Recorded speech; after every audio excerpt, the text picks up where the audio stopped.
Char Margolis, Char Communications Incorporated, and CharVision LLC do not endorse or offer for any purpose but entertainment the views of any guest or other expert on CharVision or UBN.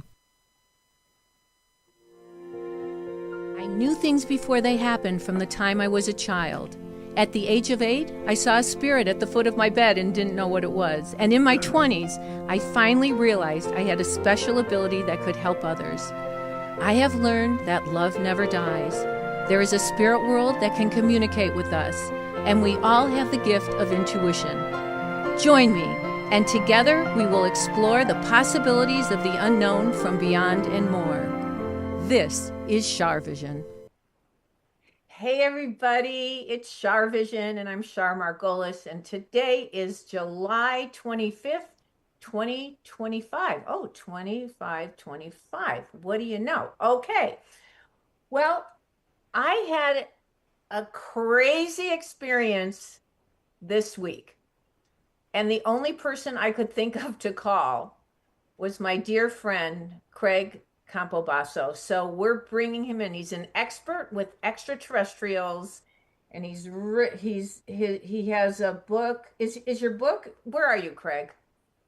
I'm somewhere. Okay, but you're the Extraterrestrial Species Almanac is a book and a video. Yeah, it's a book, and I just made it into a documentary Oh, with the real people who are having face to face with okay. extraterrestrials. So, yeah. Amazing. And how many years have you been doing this?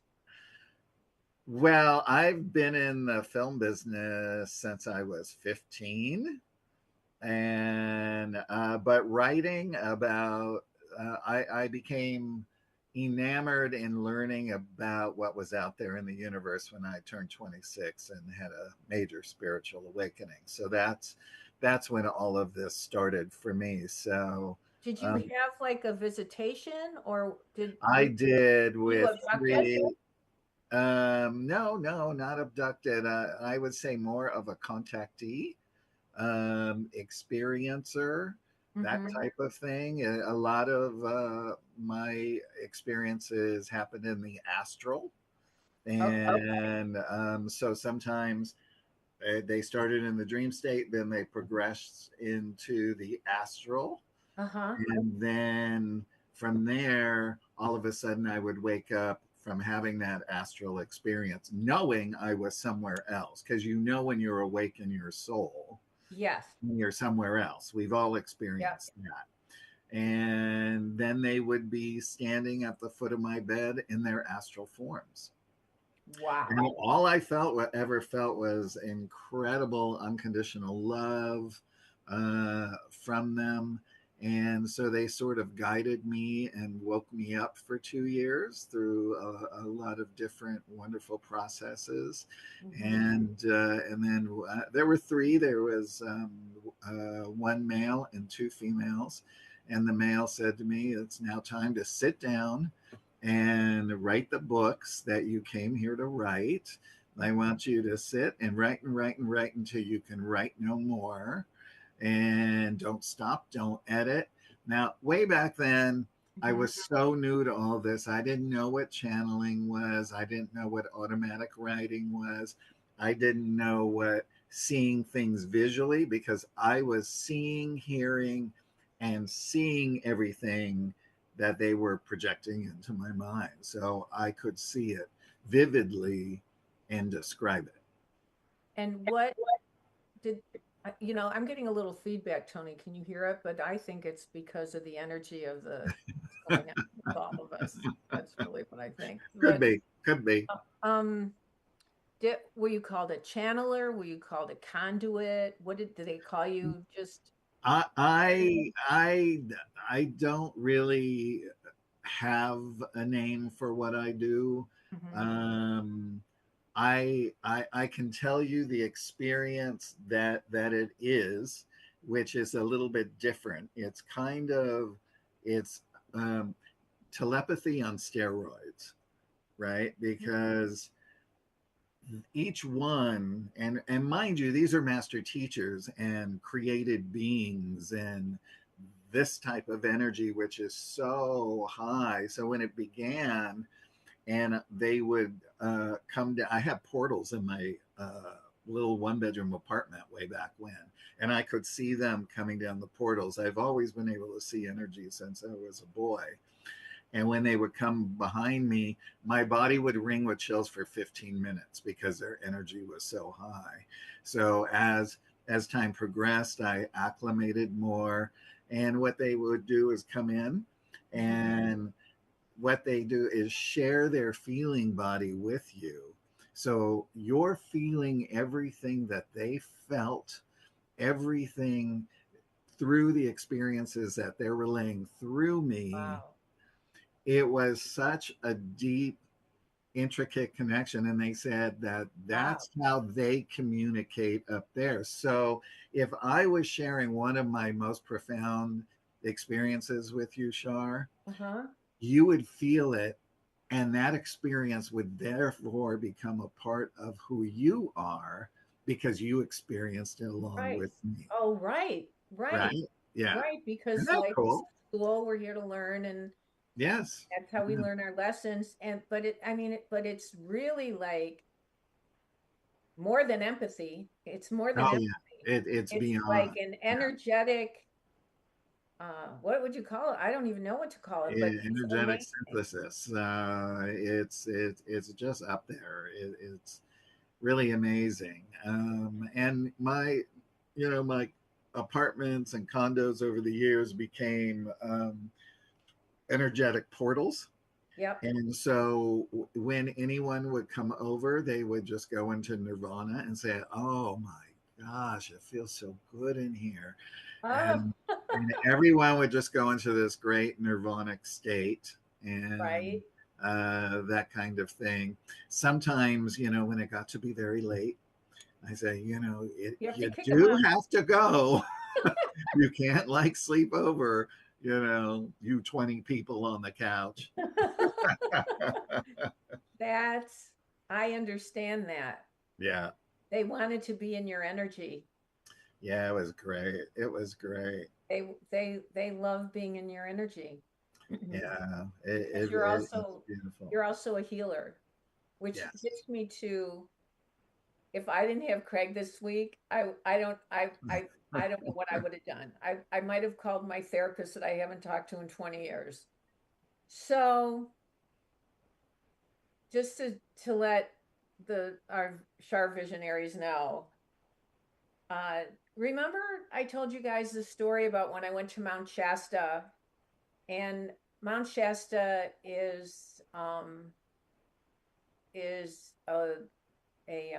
it's a what is it's a It's a highly vibratory spiritual center because the it's a ancient vortex. Lemurians, yeah, it's a big It's a vortex. vortex, but So the ancient Lemurians lived below right, below the mountain. the lost Lemurians, they live in the In land under the Telos, land. in And I Telos. went searching for that because I had a special book that nobody else had, and I don't know where it is, but I was sent there with a friend who was a boyfriend at the time. But we went there, and we went to the top of the mountain where this book said we should go. And I could psychically see very tall images of people like spirits. Right. Okay. So, anyway, long story short, we went back the next night, and Mount Shasta was supposed, they tried to make it into a ski lodge. And so they started to build a road on the side of it, and then they never finished it. It never turned into that. Duh. I wonder Right. why. Yeah. But anyway, we parked into the mountain, and then all of a sudden the car started flying up in the air and then came down. And when it bounced down, it was not like a trampoline. It was on tires, and it was hard, and up and down and up and down. And I'm screaming, and I said, "Put the emergency brake on." And anyway, I went to open the door to of the rented car we had, and if I would have walked out, I would have fallen off a cliff. So obviously we weren't supposed to be there, and I don't know. I kind of felt like I was supposed to be there, but I'm not sure he was supposed to be there. Supposed to be there, right? Okay, so I don't know, maybe that's just in my mind that I think that, but I really do think that. So anyway, 2 nights ago, I haven't had any experiences, anything like that since. And this was like probably 30 years ago, 35 years ago, maybe 40 years ago, like 35, 40 years ago. It was a long time ago. I never really thought about it much, except when Craig's on the show. And 2 nights ago, okay, so I've had a little bit of problem with my back, and so it's touch wood, it's so much better. But I thought, boy, if I could have extraterrestrial like magnetic energy, electromagnetic energy heal my back, that would be really good because there's no way I'm gonna get surgery or anything. So I don't need it. So about a couple months ago, I started saying, well, if there are extraterrestrials and you have some kind of amazing healing knowledge, would you please heal my back? Okay. So 2 nights ago, I I usually go to bed at 8:30 or 9 o'clock. It was a quarter to 11 because all these things were happening and I had to get back to people and I had to do things. And I'm with my dog and the chihuahua on the bed, and all of a sudden I hear something like that, but it was more like when you go to a sound bowl, you get Mm-hmm. that vibration, and the house started vibrating like that, but Yeah. not from the bottom of the house, from like the roof. Like something I felt like something was hovering over my roof. And it was just like a sound bowl. I don't know which sound bowl, but I go to the we go to the Integratron. That's right. Yes. Yeah, Craig and I do in the desert all the time, and I've taken Tony. And it was that kind of energy and vibe, and also the same sound of when I was at Mount Shasta. And the house was shaking, and the house was shaking, and the dog perks up like this, and not afraid though. He wasn't afraid. And I started freaking out a little bit. I thought, wow, I wonder if there's an earthquake here. And then, but it wasn't from the ground, it was from the top.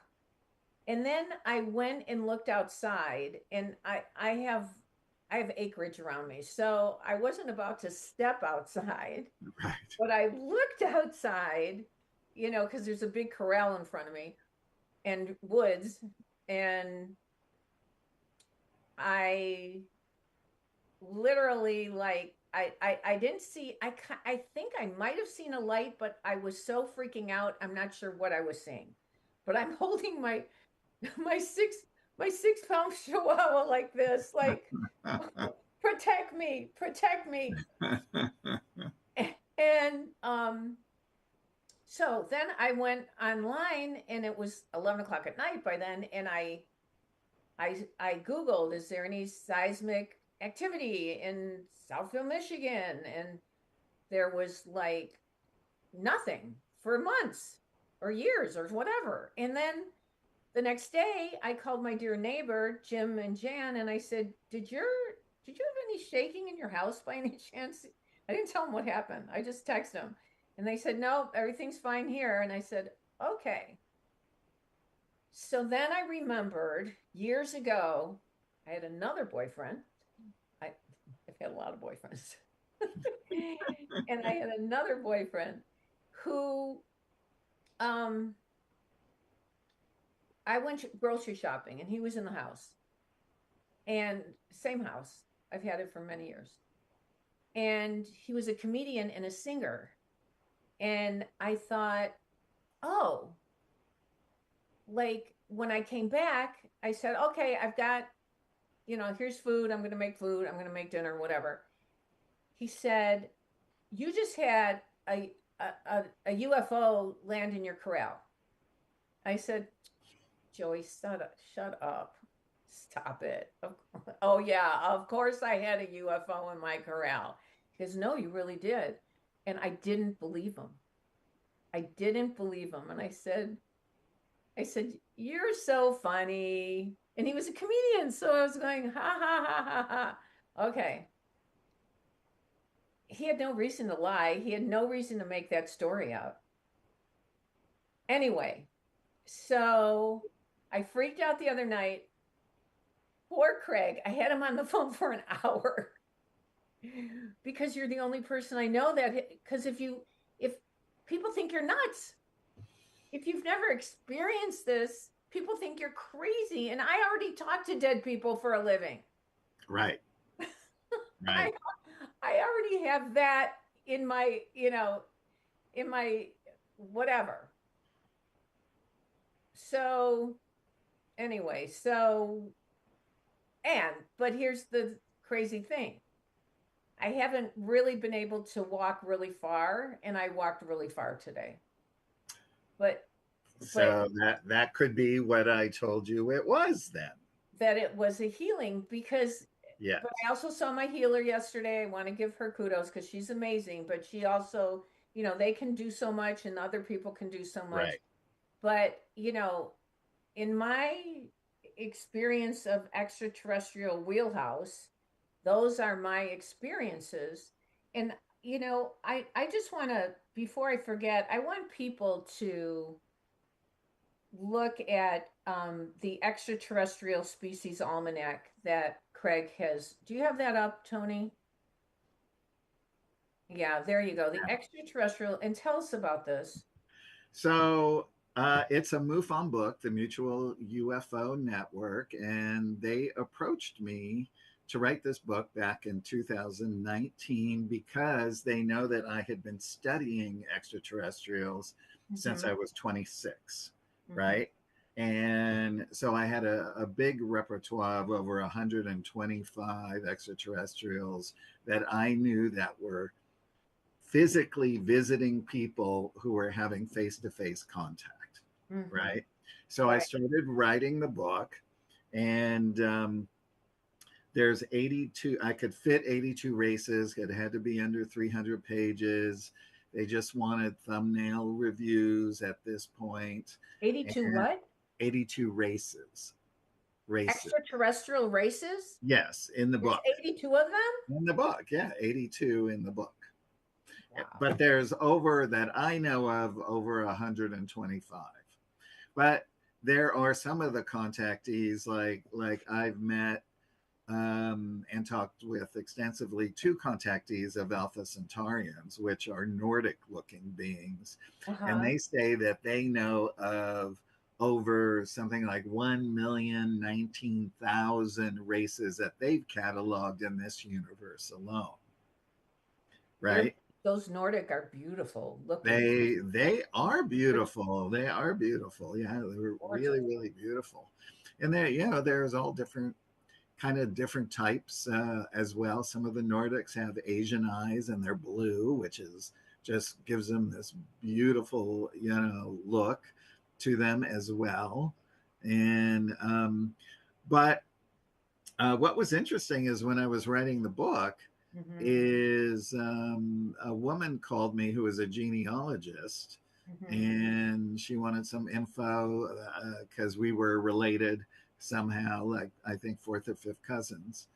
And she and I said, do you think you can find my biological father? Because my mom told me about him when I was 12, but she said she didn't really know anything about him. She was, he was, they only went out for a couple of weeks, and she found out he was married, but she decided to keep me anyway. Right. So, and rightly so. Thank goodness. Right. Thank goodness. So anyway, she goes, sure, I can find anybody. So she found him. She said, I'm sorry to say he passed away in 2006. He's buried at Forest Lawn across from Warner Brothers. Oh, wow. And weirdly enough, his middle name was Warner. Oh, right? Interesting. Yeah, it even gets more interesting is then I said, well, I'm going down to Forest Lawn tomorrow. I went to the front desk and I said, this is my yeah, I said, this is my father. Do Mhm. you have the name of whoever called to pick up the body? And they looked and they go, oh, as a matter of fact, we do. And I said, can I have that name? They gave it to me. They didn't have a phone number. I came home, looked the man up. He lived around the corner from me. He was 74 years old. It even gave his age online. I wrote him a letter, mailed it, and his son called me a few days later and he said, this is just really, really weird. Um, he said, normally, you don't respond to something like this. He said, but um, Fred, which is my biological father, is my dad's half brother. I said, oh, so I found the family. And I said, so you're my cousin? And he said, I guess so. So long story short, I met my uncle and one of his sons the first time for a 3-hour dinner.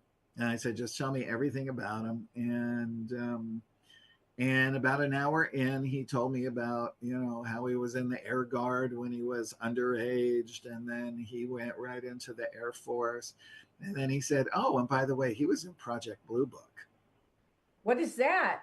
Project Blue Book was the government study on extraterrestrials and UFOs, That's which crazy. which J. Allen Hynek headed for a long time, right? For a That's very long time. There was crazy. even a TV series made about it. And that just blew me away. And I thought, wow, here he was doing the stuff with the government. I'm writing MUFON books. I wrote 2 MUFON books. And then when he left the Air Force, he Hmm. ultimately became the head of construction at Warner Brothers. And you are also an A casting actor. You've director, been a child actor right? And a casting director, and a and I'm a casting casting director. director. So, so I say that it's all in the DNA. So I needed that DNA. But do you think that also, I mean, don't you think that when we connect with extraterrestrials, like, do we connect, do we get their DNA or have memories in our cells from their Well, DNA? here's here's what I believe and what many people believe is we already have extraterrestrial. Everybody has extraterrestrial DNA because there's been I so believe many it. things from all over the place that have come here, and so we do. I always have said, and mark my words, this will come true one day. That Right. like 23andMe or My Heritage, you'll be able to go there and they will tell you where your Star Nation genes are from. Are you a little bit Syrian? Are you a little bit Pleiadian? What are you? Well, I myself, I really, really vibrate to the Pleiades. When I first heard it, when I woke up, I had never heard it before. And I literally sat in my living room and I cried and I cried and I cried. Oh, I just made such a connection. And then later, one of the beings that came to me was a very tall, blonde Nordic man. And his name was Turan. And those are the 4 books that I wrote that they told me I came here to write. And those are called The Autobiography of an Extraterrestrial Saga. so my manager, when I told her my experience today, and I called her up, I said, "You're not going to believe this one." And so she said, she's watching that. Hi, Gina, if you're watching. And so she um she said, "I have a question for Craig." And I said, "What?" She said, "Because I communicate with spirits and I've developed this ability for so many years, do you think it's more like because of this that I'm able to connect with the extraterrestrials on a more so than maybe Yes. somebody who just doesn't believe at all?" You're totally open. So you're a receiving antenna. So you can receive from other beings from elsewhere. I mean, I receive messages from um, extraterrestrials that have bodies like us, meaning physical. Um, I receive messages from what we call the midways, because they're half physical, half spirit. Then as they go up and get more into the celestial realm, then they become very high vibratory spirit. And as they keep escalating, their spirit gets stronger and stronger and more elevated until they just become consciousness, and they usually go into group consciousness.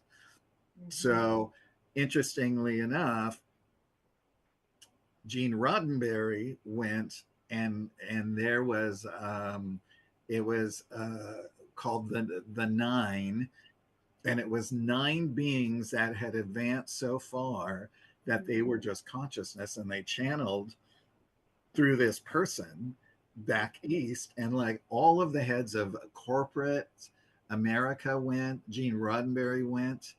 And so if you go and you look at everything in Star Trek, the numbers on the ship add up to 9. Right. There was Deep Space Nine, Seven of Nine. I went through, I think I found like well over 10 things about the number 9. What's your life path? My life path. What do you mean by that? Like in numerology, do you know it? I don't. We're going to have to get Glynis McCants to do your life path. I'm a Yeah. 9. I'm a 9. I'm a 235 is what I've been told. 3, 4, 23, which adds up to 5. Yeah. 5. Okay, but she knows what she's doing. I don't know. You need somebody who knows what they're doing. But, and Tony, I think you're a 9, aren't you? Yeah, I am. You don't know what you are. Okay. Yeah, I don't know. Okay. Well, you know what? You're making me think. What?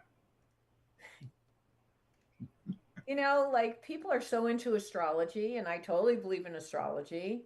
And they say, well, hey, you're in a bar and you're a guy trying to pick up a girl, and you go, hey, babe, what sign are you? She goes, oh, I'm a Cancer, or I'm a Gemini. One day, I think people are going to be like, oh, what star seed are you? What planet do you think you're in? That's already happening, Is and it? there's some wonderful ladies that just came out with a starseed book, and I wrote the foreword to it. It just was released. But what they do astrology for star seeds. They can tell in there where they're from, and if they're a star seed for Oh sure. my God, I want them on the show. Oh, they're so great. And it's called, I will promote their book.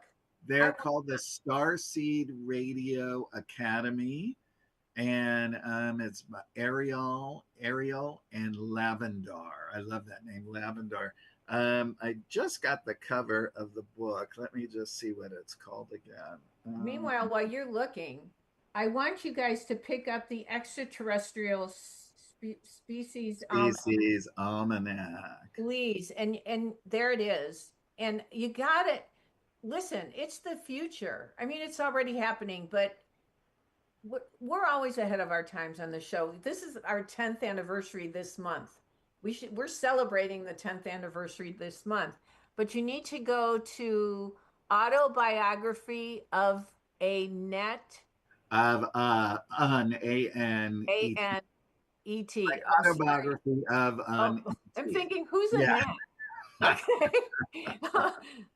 Yeah. Okay, guys, let's try this again. Autobiography of ANT.com.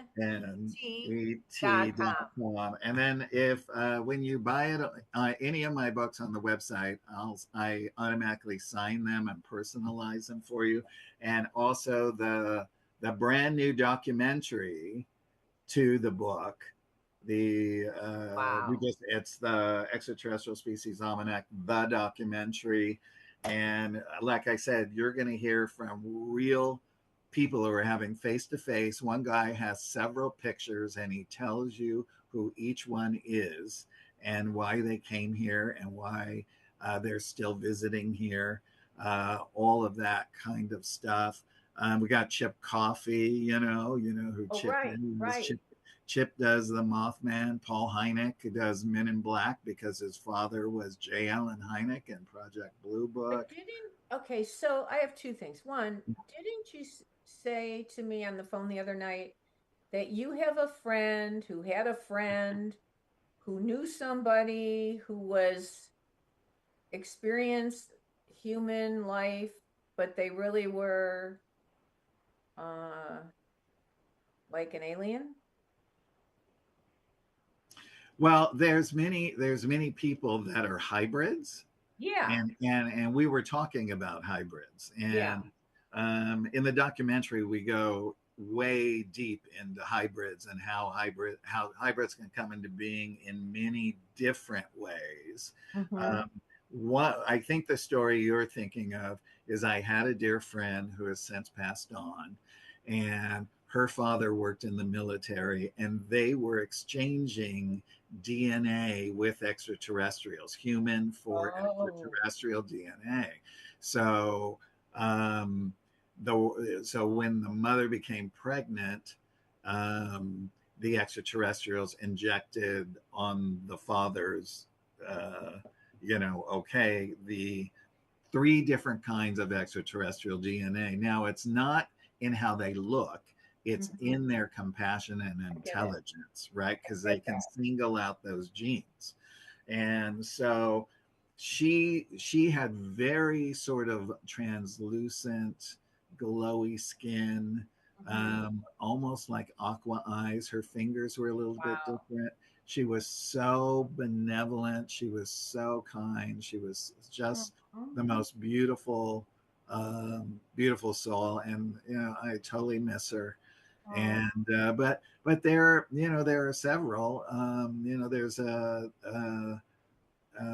Vivian Chauvet, who is a very famous Octurian hybrid, mm-hmm. and she talks about the Octurians. She's also in the documentary. She talks about the Octurians and who they are, and uh, all of that stuff, and how she came into being.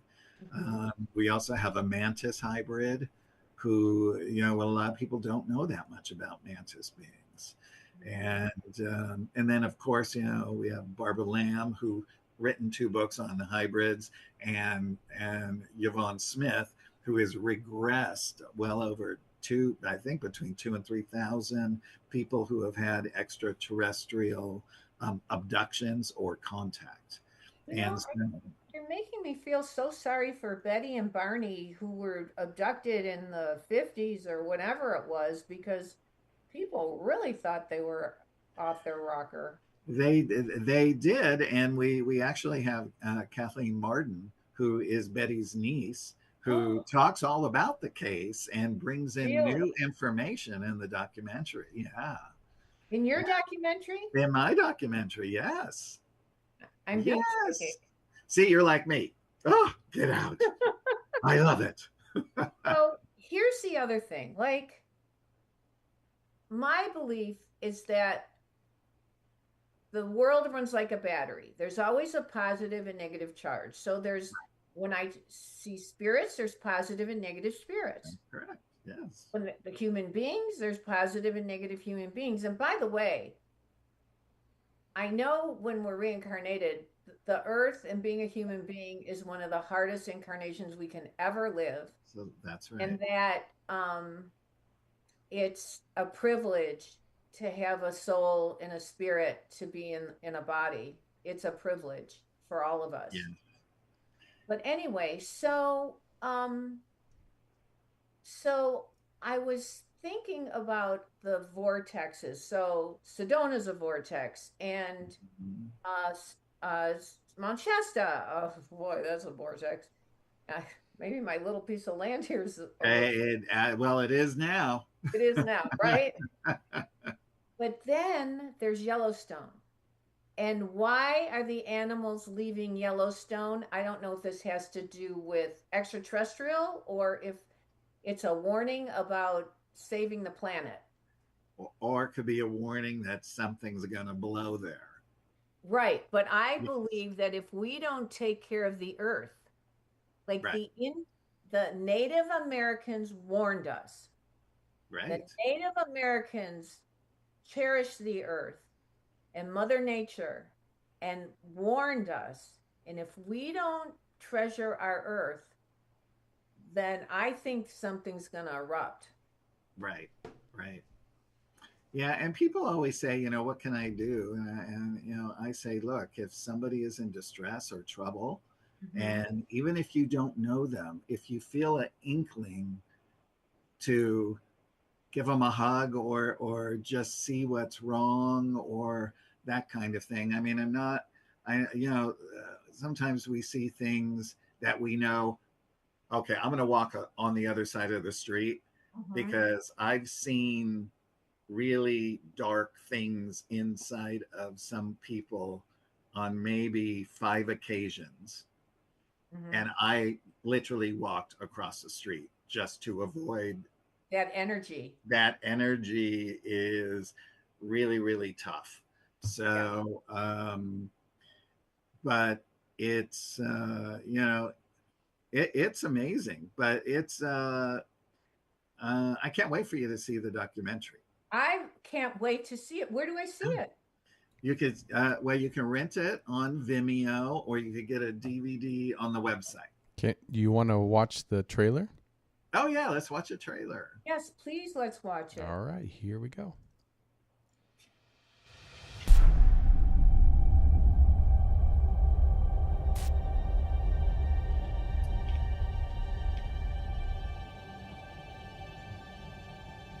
The U.S. government had at least 3 different projects to officially study UFOs. The veils between our reality and the higher reality are getting thinner. At this point in their evolution, Bashar's people, the Sasani, have developed the ability to see the structure of existence.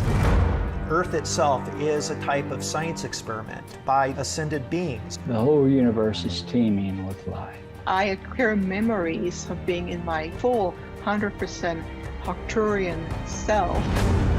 There are a number of different reasons why they are motivated to create hybrids. There is a basis of love, purpose, and integrity that keeps us all together, not only as a cosmic family, but a family of divine purpose. Everybody asks, what is their agenda? Why are they doing this? They are opening the gate to global 5D consciousness, which is giving us a choice in our evolution. They would like to help humanity. His face reminded Betty of that of an Asian person. They did have 2 arms, 2 legs, but their head was like elongated. The skin color is typically going to be a greenish color or a grayish color. The Mothman is this gigantic creature, looks kind of like a moth. Those who are waiting for silver and gold spaceships to come and save humanity are waiting in vain. Wait, they're waiting in vain. What does that mean? In other words, they're not coming here to do it for you. We have to do it. We have to do it, but they can influence us by planting thoughts in our head, right? And they can influence us. I don't know if I was talking to you about this, but many beings from all over will come and live on Earth for at least a 2-year period. You told me that. So they can understand what duality is, because they're all fully conscious. And so they get to learn, but also if like there's one case in Italy where the guy who came from somewhere else, one of the people that he befriended was a starseed from where he was from. Oh wow! And they belong to a UFO group, And so eventually he came out and told him who he was. And so that helped them to bring their bring his consciousness more into, it's sort of like opening up your cosmic consciousness, Right. and remembering that. And you're right, it's all in your cells. Awareness. It's awareness, and it starts to get woken up little by little. As you explore it, you start to activate all of those things. There's also a race of extraterrestrials that were over 8 feet tall that were in Italy, and they decided they did meet with a few people, but what they decided, they did a different tactic. They wrote to scientists about things that they were working on that would help the planet and how they could come to the conclusion that they've been trying to figure out, right? But they need our planet to save the solar system. What do you mean by that? Like, our solar system needs to, we can't blow up the Earth. It's needed. Well, no, they're not gonna. That they will definitely stop. They will stop it right in the tracks. They will absolutely stop. Yeah, because there's wars, and there's Putin, Right. and there's this one, and there's Syria, and there's Israel. I mean, I don't know. I mean, Listen. Afghanistan. I mean, then there's North Korea, and they have nuclear bombs. Right, but just so Chernobyl and right, but just so people know that many ships have gone to many bases around the world and turned off their nukes to say, look what we can do. So that brings us peace of mind. That helps us know that they're gonna chime in and help save the planet, because this planet is very important and very needed in our solar system. The one thing that you said to me that just tickles me, I mean, it makes me laugh. And I was telling people this, and I said, I guess you have to understand this to think it's funny. But you told me the other night on the phone that the extraterrestrials think we are extraterrestrials. Well, we are to them, because we live on a different planet than they do. So we would be extraterrestrials to them. But I bet they're not going around getting Botox and plastic surgery all the time. No, actually they don't need it. Where they in their most of them live on ships because they're big like planets. Like Star Trek? Yeah. Well, Star Trek lives on those kind of ships, but these are like planet ships, right, where they can have millions of people living on it as well. But there's resonation fields that keeps their cellular structure looking young, so that's why they never age. And most of them, are anywhere from a few hundred years to 1,000 to 3,000 years. The created beings, they never die. They're always going to be here. But those are pretty much getting into the angelic. Well, boy, we've got I bet a ton of questions about reincarnation and guardian angels and the spirit world, and there's a lot to all this, and the different dimensions that there are. That's right. There's a lot of food for thought here, and questions for thought. Tony, did anybody call in to ask Craig any questions, or? There are several people saying they are interested in UFOs and extraterrestrials. So they possibly could have questions. Like Kelly Irish said, could we ever go to another place where aliens That would be interesting with all that's going on in the world. I'd like to go somewhere. I don't have the money to go to England, but would love it if it would be interesting to know if we could go with an alien to a different planet with peace, for sure. Well, there have been people. There's a famous case called Serpco, Serpco. It's a book, and it's basically Close Encounters of the Third Kind. It's where these little cute gray beings, not the negative ones. These are very positive ones. They came back in the era of Kennedy, and they sent, I think it was maybe 15 to 20 of our people that went with them on their ship back, and they lived there for many, many, many years. When there, I think one or two of them died on the planet. The ones that wanted to come home did come home, and there were a couple that loved it there so much they stayed there. Oh, wow. As well. But what's fascinating is, all of those people gave their depositions about their daily life there. All of that is just fascinating. Yeah. So there's a book out there. Here's the other thing, Craig. Yeah. Like, if somebody's a spirit, a highly evolved spirit, right, there should be no ego, because ego means edging God out, ego, right, edging God out. So I spend some time on TikTok, and I see a couple people that are talking about aliens and that they're whatever. And there's this one guy that was saying something negative about another guy, and I went, I don't like that. I don't, like, oh, they're trying to warn us about another guy, or are they jealous? See? Well, that you're always going to find that, but that's like earth-based ego stuff.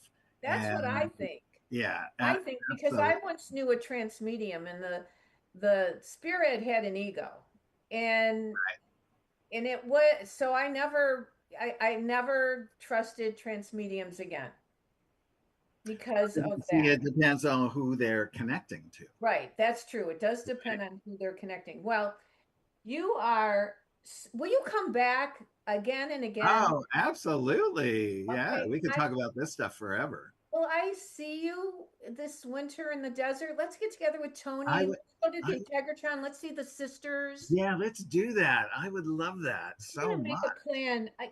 Everybody out there, I suggest you get the Extraterrestrial Species Almanac and the autobiography of an Extraterrestrial Saga. Yeah, an autobiography of an ET. And I know, so everybody, I know I said we would take phone calls today on social media, but I have one better for you. This Tuesday at 5 o'clock Eastern Time, 2 o'clock Pacific Time, I'm going to be on with Kelly Ripa on Sirius Radio, on Radio Andy. So take this number down, because I want you guys to call in, because I'm going to be reading the whole hour. And it's 1-844-305-2639. 1-844-305-2639.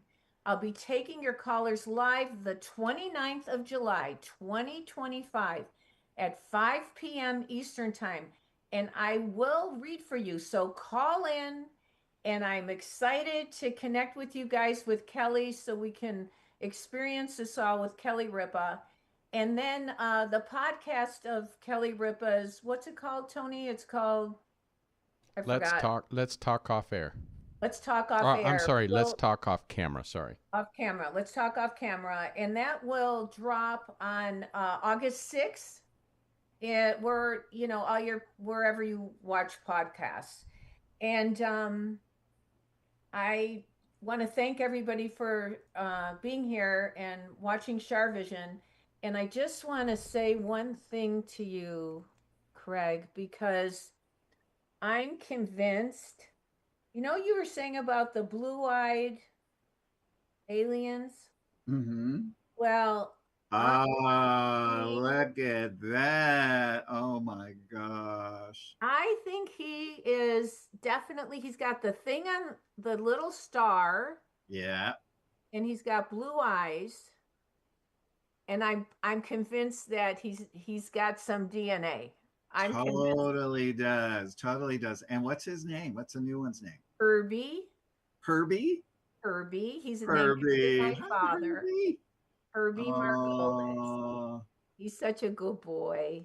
He's such a good boy. But he's like his eyes are at half mast. Oh, there we are. Now we can see they're blue. Oh, oh my gogosh. You see? Can you see how blue they are? So cute. Well, just a quick animal story. When my mother was alive, she took care of children, and she was a daycare mom. And one morning, she heard because parents started arriving at 5 a.m, right? Right. And so she heard this little, and she opened the front door, and there's this little kitten this big, and she didn't know where it came from. And so she brought it in. This cat had extraterrestrial eyes. They didn't look like it. So so we named her Gizmo, the extraterrestrial cat. Aww. And she was a house cat. And the day my mother died, the cat disappeared. Oh, I got goosebumps. Yeah, the cat disappeared. That's amazing. Gone, because I was going to take her. Right. I was going to take her. Oh, I've got goosebumps. That means the cat's with your mom. Yeah, exactly. Absolutely. They're like soul. Yeah, but she's gone. I mean, she didn't die. There's no body. There's no. She's connected. Like somehow she's connected with your mom. Yeah, completely connected. Wow. Well, number one, thank you for putting my mind at ease. Now, I want to make a prediction, which I don't really do national predictions, but I can tell you in our lifetime, I mean, I think and even in my lifetime, I'm not getting any younger, that there will be way more awareness of extraterrestrials. So I suggest you watch the Extraterrestrial Species Almanac and get the book, because we want to be prepared for what's coming on the earth. That's right. That's right. And everybody will be able to see, oh, that's this kind of being, and this is who they are, and this is their agenda. Yeah. And will you give us the information of those girls who know about all the species? Not now, but will you give them to Tony? What girls? The one you did the foreword to the book. Oh, yes, I will. Okay. I couldn't find it on my phone. That's okay. Not to worry about it. Not to worry about it. But we got to say goodbye to everybody. But stick around so you and I can chat with Tony. And everybody, thank you so much. This Tuesday, the 29th at 5 p.m. Eastern Time, call in. I will read for you. And you got the number ahead of time. So we can do this on Radio Andy with Kelly Ripa. Thank you so much, everybody. I want to thank Craig Campobasso. There it is. I just found it. Okay, well, we'll get that later. Yeah, you'll get it. Thank you, everybody, for watching. Bye, everybody. Yeah, bye, everybody. Thanks for everything. And Herbie says bye. And have a wonderful week. And we'll see you next Friday. And remember, intuition will take you places logic never could. Bye-bye.